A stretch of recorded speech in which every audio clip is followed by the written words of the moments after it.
Could Jorge Prado be one of the biggest comeback stories in history? Hey everybody, Walty Wanderers, buckle up, strap in. We got a hard-hitting, pull no punches, no sugarcoating it, no rainbows or sunshine. I'm just going to give it to you and give it to you straight. We got a good one to unpackage today.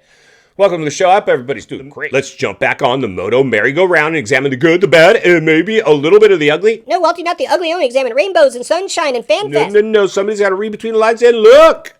Between the ruts, we got some ruts to look through today. Welcome to the show. I hope everybody's doing great. So, George, welcome back to the swimming pool. You're back. A little early. Time of this video. Haven't heard much out of you, man. Instagram's crickets.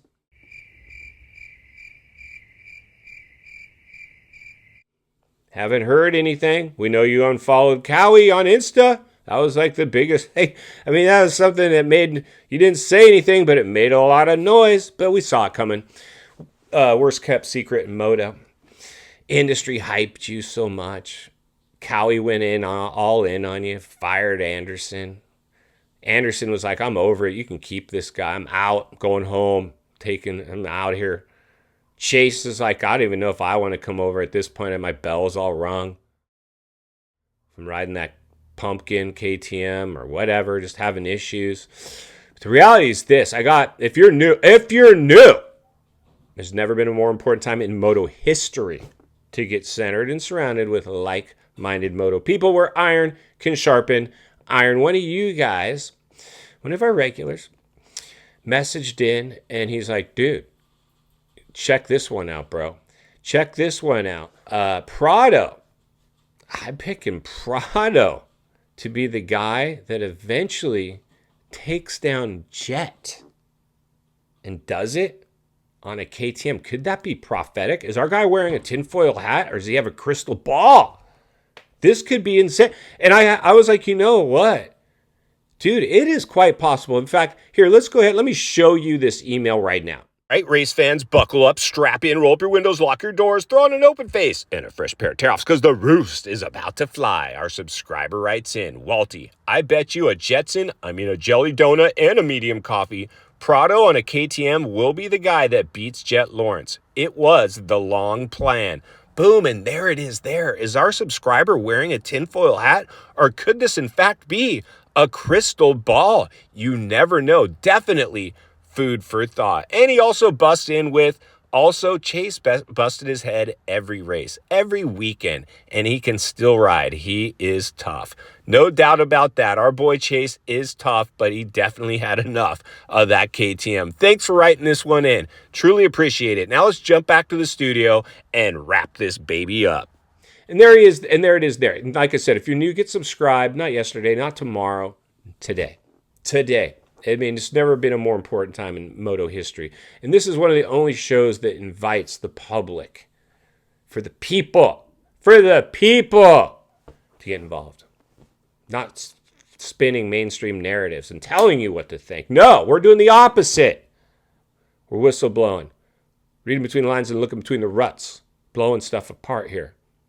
Have fun. Do your thing. Get involved. Bring an open face and a pair of tear-offs because the roost is definitely going to fly. Now, the reality is this. Guy not only said, I will bet you a coffee and a donut that Jorge Prado is going to be the guy that eventually beats the Wonder Boy. That this was, in fact, long game situation. This was his plan coming over the whole time, which you got to believe. I believe, Jorge, listen, dude, if you're listening today, dude, I believe you really thought that you had something for us. That the plan is to learn Supercross and you know how to ride outdoors. And in the outdoors, you did show. You had some speed. But clearly, the relationship was already unsalvageable. So you packed it in. So you displayed your speed. I think you displayed it potentially for KTM or whoever else you're trying to display it for. Just let them know, hey, watch, this is what I'm going to do. And then you threw out anchor. I think that you potentially have the bike skills. You're built a lot like the Alien and the Gazelle. And you were a world champ.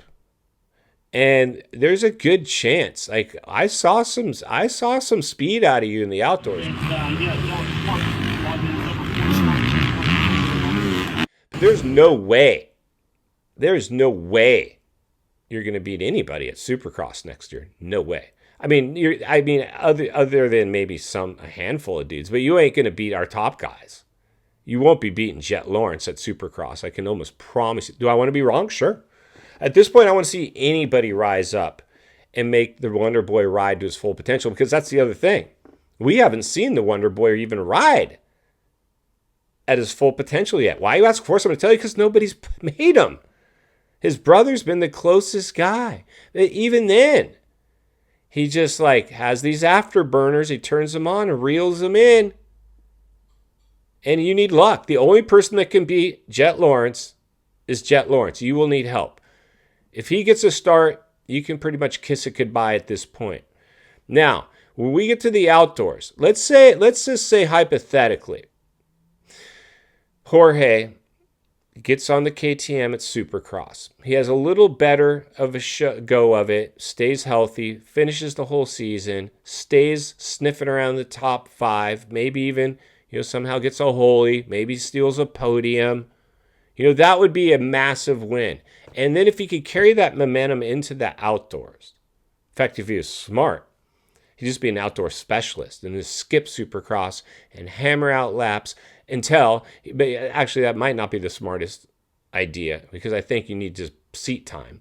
But on the other hand, it wouldn't be the worst idea. Just be I'm gonna be so ready for the outdoors. I'm gonna be lightning fast. I'm gonna be the Spanish jumping bean, man, Mexican jumping bean out there. That's what I'm gonna be. I'm gonna be laser focused. But if you imagine if he has a decent Supercross and he gets to the outdoors with a little bit of confidence and things are gelling. I mean, not only would he save his career, he would do at the same time save KTM. In final thoughts, I come to you as a friend, as a content creator, as a moto guy that wants to see you not only win on the track, off the track. Understand the waters you're swimming in now. They're shark infested. Jorge Prado, KTM. Welcome back to the swimming pool. You guys need to get out in a big way. And it would not shock me at this point. I think it would shock a lot of people, but having done this show, it wouldn't shock me, is to see Jorge Prado emerge as the guy that everybody told us we were getting. And Eli Tomac potentially not being able to make that bike work, and Jorge finally being able to deliver for the team that hired him. And this is a big, big moment, because Room is all performance-based contract for the most part. Yeah, he's going to make money off his personal sponsors and this and that and the other, but from what we're hearing, it's all performance-based. He's got to perform now. And that's what he needs. That's the deal that's actually needed, because if you give him guarantee money, it's going to be too easy for him to pull the plug. Now he actually has to do it. And I think he's got enough money that he's fine without that contract money, just going with the performance-based contract. He can afford to do it. But one thing for sure, what that tells us is he's betting on himself. In the meantime, Walty will be here to blow the lid off at every step of the way, because it's not only what we need, it's in fact what we deserve. If you appreciate the content, I want to humbly ask you to give the video a like, subscribe to the channel, leave a comment below. I'd love to hear from you. Social media link in the description of this video if you'd like to follow me there. Simply search up Walty Wanders MX on Instagram. If you enjoyed this video, you're going to love the next video, and there's an easy subscribe icon for your convenience. As always, thank you for your time. Don't go over the bars. God bless, and I'll see you on the next video.